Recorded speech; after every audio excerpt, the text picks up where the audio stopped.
Que s'est-il passé sur le marché du NFT le mercredi 31 mai 2023? Qu'est-ce qu'il ne fallait surtout pas rater? C'est parti, on y va. Avant ça, on n'oublie pas le petit pouce bleu en bas de la vidéo, on s'abonne à la chaîne, on clique sur le lien dans la description pour accéder à nos programmes exclusifs. Il y a de la nouveauté, il y a de la nouveauté. Cliquez, hein, cliquez, c'est fait avec amour, c'est tout nouveau. Il y a des nouveaux mails qui vont débarquer, fait avec amour, écrit avec amour par David. Du très très lourd, des choses que vous ne verrez pas plus, en tout cas, des choses que vous ne verrez pas en public. Donc du très très lourd. C'est parti, on y va. Alors, encore une fois, comme on a l'habitude, j'ai divisé le récap en deux parties. Une partie, une partie Ether et une partie Bitcoin. Parce qu'il y a des news des deux côtés, donc c'est intéressant d'avoir les deux côtés, donc je préfère diviser au final. Voilà, si vous voulez, ça c'est... Si je fais ça vraiment bien, voilà. Là on a Ether et là on a Bitcoin. Alors, qu'est-ce qui se passe? Côté Ether, on a Jack Butcher qui a fait une petite, enfin petite, non pas une petite, une grande vidéo, un quart d'heure de vidéo avec un petit collectif qui va derrière. Si vous voulez regarder l'histoire de Jack Butcher, regardez-la. Personnellement, je ne l'ai pas encore regardé, mais je pense que je vais le faire. Parce que ça a l'air bien. Ça a l'air bien. Puis bon, ça a quand même été le boss du game, le boss du Ether game pendant un bon moment. Donc ça a l'air bien. Donc ouais, je pense que je vais la regarder. Voilà, il a fait un petit Open Edition. Bon, déjà l'Open Edition n'est pas gratuite. 0,0869. 12 000 items. Il n'y a pas de Open Edition sans limite, sans durée. Donc, tout ce que vous voulez, mais je vois pas trop l'intérêt là-dedans. Voilà.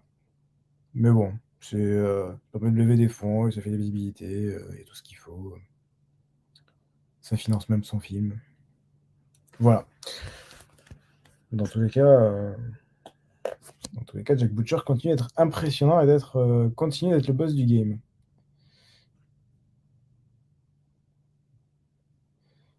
Je me suis planté. Ah non. Ouais, si. Non, c'est bon.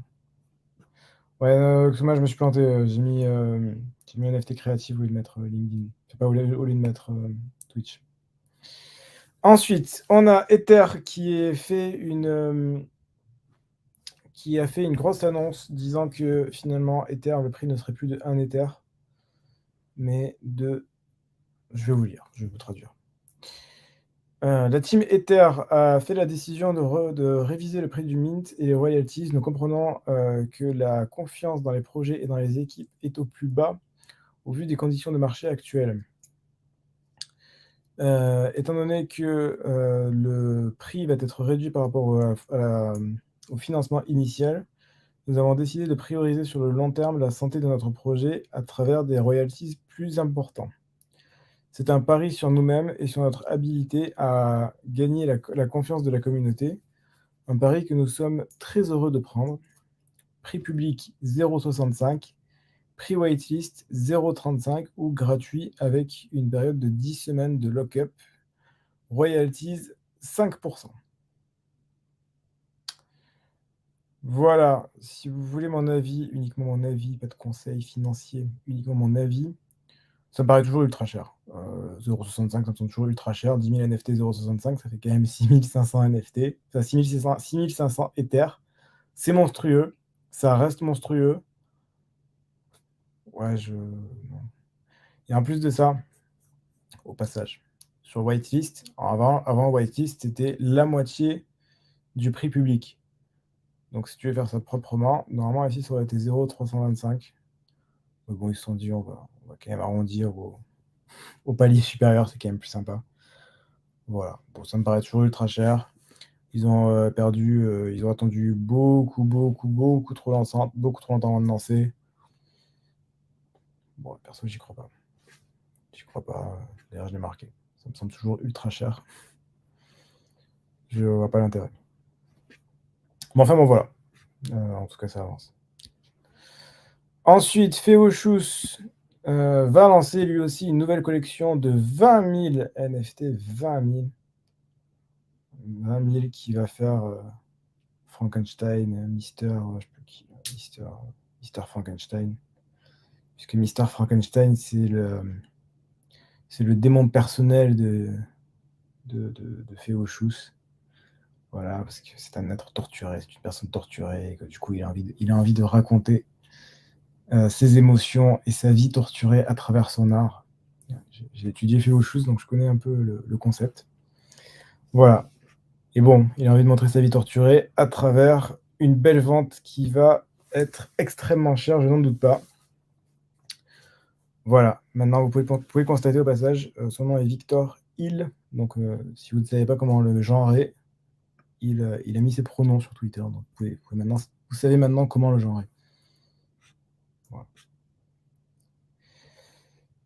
Voilà. Pareil, hein, 20 000 NFT, 20 000 quoi, 20 000 NFT, dans un marché comme ça. Alors on peut pas dire que c'est du cash grab puisque c'est de l'art, mais c'est de l'art. Il va faire de l'art. Voilà, je vais m'arrêter là. Ensuite, on a Azuki, j'aime toujours autant de noms, hein. Azuki qui va faire la Spirit, qui a créé la Spirit DAO. Spirit DAO, c'est les mecs qui sont fans hardcore de Azuki. Et donc, la Spirit DAO a fait un comics et Azuki a voulu intégrer les comics à l'intérieur de l'écosystème de Azuki. Et donc, du coup, ils ont rajouté ça en tant que collectible. Donc, regardez, maintenant, vous avez votre Azuki qui lit le comic Spirit DAO. Et donc, du coup, c'est un trait équipable que vous avez dans votre profil collector. Donc, du coup, vous pouvez avoir ce petit collectible en plus. Donc, voilà, pour montrer que non seulement vous êtes un mec qui avait du Azuki, qui collectionnait, mais en plus, vous avez récupéré le Spirit DAO, le comic Spirit DAO. Donc, je suis très très lourd. Voilà. Spirit DAO qui fait quand même fortement penser aux collègues du Maki. Pixelmon continue de faire des choses. Je ne vais pas aller trop dans le détail, mais il continue de faire des choses avec des quests, avec ce genre de choses. Bon, personnellement, j'ai pas touché à Pixelmon, hein, c'est pas un truc. Je sais pas, partir d'une vente à 3 Ethers, lever 70 millions et puis faire autre chose derrière. Bon, personnellement, j'ai pas y touché. Faites ce que vous voulez, mais je ne touche pas à ça. Voilà. Ensuite, il y a Elena qui fait un groupe exclusif sur Bitcoin Summer. Elena, c'est du lourd, hein, vous pouvez faire un RT et commentaire. La vérité, ça a l'air pas mal. Donc, allez-y. Voilà. Je fais ça en live. Bon, voilà. C'était pas là que je voulais en venir. Donc, hier, il y a eu la vente, enfin, hier, avant-hier, c'était un peu sur plusieurs jours, mais c'était un fiasco. La vente de Pixelmem. Qu'est-ce que c'est Pixelmem? Pixelmem, c'est la collection d'Ordinals qui est associée à la BRC20, au token MEM, à eux, qui est même, bon, c'est peut-être pas eux, parce que ça va être en faux compte, mais dans l'idée, on s'est compris. Ça va sûrement d'être un scam, ça, mais c'est pas grave. On m'a troll, vous m'avez avec Twitter. Donc, qui est même, c'est le deuxième token BRC20 qui est sorti juste après Ordinals. Enfin, juste après Ordi, du coup. C'est le mec qui a fait ça directement après en utilisant le même protocole. Donc, du coup, c'est quand même des mecs qui sont très, très, très solides techniquement, qui ont sorti Pixelmem. Sauf qu'ils ont sorti ça sur Hortkit, qui a été un fiasco. Hortkit n'a pas du tout géré la vente, ça n'a pas du tout marché. Certains ont essayé de mint et puis ont été remboursés le matin. Voilà. Certains, ça arrivait. Pour d'autres, je sais qu'il y a eu d'autres problèmes. En tous les cas, c'était pas incroyable. Ce qui fait que ça FUD, comme on dit dans le milieu, et que du coup, au secondaire, on est largement en dessous du min price. Sachant que min price était à. Alors, c'est dur avec le Bitcoin, mais c'était à 2,0 ici, et après derrière encore 22 ou 28, je crois. 0,0022, je crois, ou 0,028. Je sais plus si c'était 22 ou 28, mais en tout cas, c'était un des deux. Voilà, du coup, fleur dégueulasse. Bon, après, j'avoue qu'en termes d'art, ils n'ont pas fait d'effort, ils n'ont pas fait un effort incroyable non plus. Bon, ils auraient quand même pu faire un truc mieux que ça, quoi. Mais voilà. Mais même sans ça, c'est principalement Hortkit qui a joué là-dessus. Et en parlant de problématique, Unisat est en maintenance en ce moment même. Voilà, Unisat est en maintenance, ce qui est pas ouf parce que, normalement ce soir, il y avait la vente une grosse vente, la vente là, des Bitcoin Bear Cubes. Bah, il faut une whitelist, mais certains en ont. Du coup, pour le coup, ils ont commencé à retarder la vente, à cause d'Unisat, parce que certains passent par Unisat. Bon, s'ils ont des problèmes, je pense que j'ai bien peur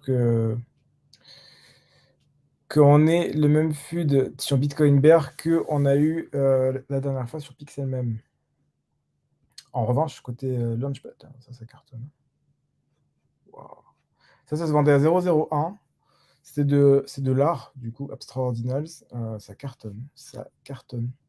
Il y a des rumeurs comme quoi ce truc-là, cette collection peut être une collection d'art, de passes d'art. Et donc, du coup, vous allez avoir un ensemble d'art sur Bitcoin. Globalement, l'art sur Bitcoin marche très très bien. L'art, le vrai, hein, le vrai art, des trucs assez solides, ça marche très très bien. On a ça, on a Cypherglyph, IRST, qui marche bien aussi, hein. Ouais, voilà, 0,0321. Ça paraît des petits fleurs, 0,03 à 0,03. Il faut se dire qu'en Ether, ça fait quand même 0,5 Ether, hein, à peu près. Donc, c'est des jolies fleurs, hein. Voilà. Mais généralement, l'art marche plutôt bien sur Bitcoin. L'art ou les inscriptions sub-10K. Donc, tout ce qui est ordinals en dessous des 10K, c'est plutôt solide.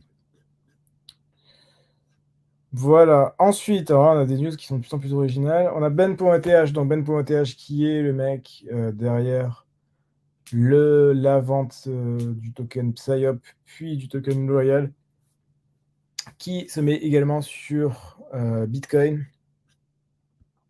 Pas mal de rumeurs là-dessus. Qu'est-ce qui va se passer sur Bitcoin? Est-ce que c'est bien possible? Est-ce qu'il y a une collab qui va avoir entre BitGod et Ben.eth? Possible. Est-ce que cette collab est liée au token OXBT? Possible. Qu'est-ce qui va se passer par rapport à ça? On n'en sait rien. Et plus surprenant, alors là, beaucoup plus surprenant, on a Memland. C'est là je ne m'y attendais pas. Je ne voyais pas, j'ai pas vu venir Memland là-dedans. Memland qui a fait un tweet qui paraît également innocent, emoji orange. Voilà, emoji orange. Sachant qu'ils ont fait un autre tweet il n'y a pas très longtemps aussi en disant: oh là là, on trouve pas des tickets vachement bien sur BRC20. Donc, voilà. Qu'est-ce qui va se passer?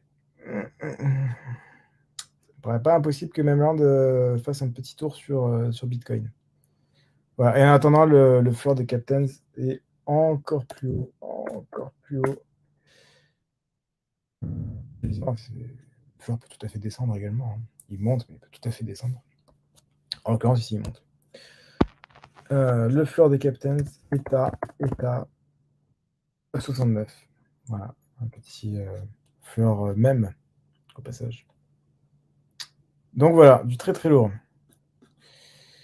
Et je crois que c'est tout. Ouais, c'est tout pour aujourd'hui. Ok. Salut Xoma. Ok. Bah écoutez, c'est tout pour aujourd'hui. On se retrouve dès demain pour un prochain point quotidien. D'ici là, portez-vous bien. Cliquez sur le petit lien dans la description.